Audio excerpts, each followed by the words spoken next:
बिहार विधानसभा का बजट सत्र चल रहा है। ऐसे में लगातार यूजीसी का मामला भी फिर से सदन में गूंजने लगा है। देखिए, विपक्ष के तमाम जो विधायक है वो पोर्टिको में आकर प्रदर्शन कर रहे हैं और किस तरीके से कर रहे हैं कि दलित छात्रों का अन्याय बर्दाश्त नहीं करेंगे। बिहार में तेजस्वी यादव की नेतृत्व में दलित और पिछड़ों को, अति पिछड़ों को और आदिवासियों के लिए बढ़ाए गए 65% आरक्षण सीमा लागू करे, संविधान के 7वें अनुसूची में शामिल करे, ये मांग भी उठा रहे हैं। वहीं दलितों के साथ हो रहे अत्याचार, जिसको लेकर कहीं न कहीं आरजेडी के महागठबंधन के तमाम जो विधायक हैं वो आज पोर्टिको में किस तरीके से प्रदर्शन कर रहे हैं। सभी के हाथ में तख्तियां हैं और काले रंग की तख्तियां हैं। देखिए किस तरीके से विरोध किया जा रहा है विधानसभा के बजट सत्र में।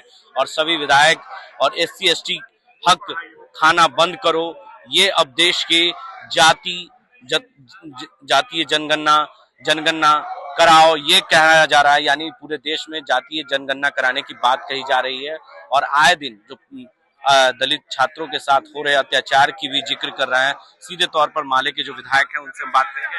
सर, आज आप लोग प्रोटेस्ट कर रहे हैं, क्या आज दो चीजों को लेकर के प्रोटेस्ट कर रहे हैं। एक तो ये कर रहे हैं कि आपको पता है कि रोहित वेमुला के ऊपर जब हमला हुआ और उसका जो संस्थानिक तौर पर उसकी हत्या हुई, उसके बाद पूरे देश में छात्रों ने आंदोलन किया था कि देश के अंदर दलित और अत्यंत पिछड़ी जाति और पिछड़ी जाति के छात्रों के साथ जो है पूरे देश के अंदर जो है उच्च शिक्षण संस्थान और मेडिकल टेक्निकल में वहां पर जो है उसके ऊपर जो अत्याचार होता है, जाति के आधार पर उनके साथ भेदभाव किया जाता है। और उसके लिए एक गठन किया गया था आयोग का, और उस आयोग ने एक अनुशंसा किया सुप्रीम कोर्ट के निर्देश पर। और उसके बाद हम लोगों का है कि रोहित वेमुला एक्ट जो है उसको अविलंब लागू किया जाए।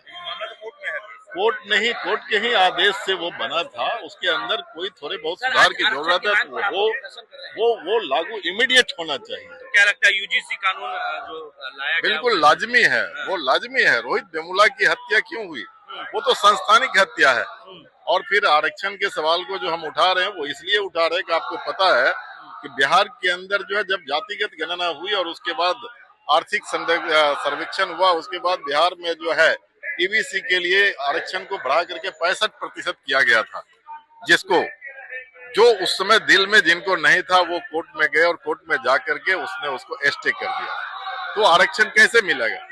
जिन जाति के लिए आरक्षण का प्रावधान किया देश के संविधान में है, उसको 9वीं अनुसूची में शामिल कर लिया जाएगा, तब आरक्षण मिलेगा। और आज बिल्कुल होगा। और आज मैं कह रहा हूँ कि आज किनकी जिम्मेदारी है?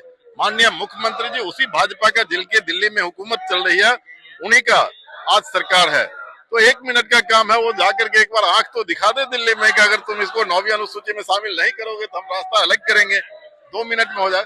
दिल में जगह नहीं है वो दलितों के लिए, उन एनेक्चर 1 के लोगों के लिए आरक्षण देने का। और इसी कारण से जो है ना आज आरक्षण को सस्पेंड किया है। और जब सस्पेंड किया तो वो अब अपने जमीन पर हैं, उनको कुछ फायदा नहीं हो रहा है। ये बिहार की सच्चाई है और इसीलिए वो मिलना जरूरी है। और उसके लिए लगातार संघर्ष हम लोग कर रहे हैं, करेंगे। क्या जिसको लेकर प्रदर्शन को लेकर सीधे तौर पर कह सकते हैं कि जो कम्युनिस्ट के विधायक हैं उन्होंने साफ शब्दों में कहा कि यूजीसी कानून जो है वो लागू किया जाए। और जिस तरीके से लगातार हो रहे यूजीसी कानून का विरोध पूरे देश में देखा जा रहा है। ऐसी तमाम खबरों के लिए आप बने रहे राष्ट्र टीवी के साथ।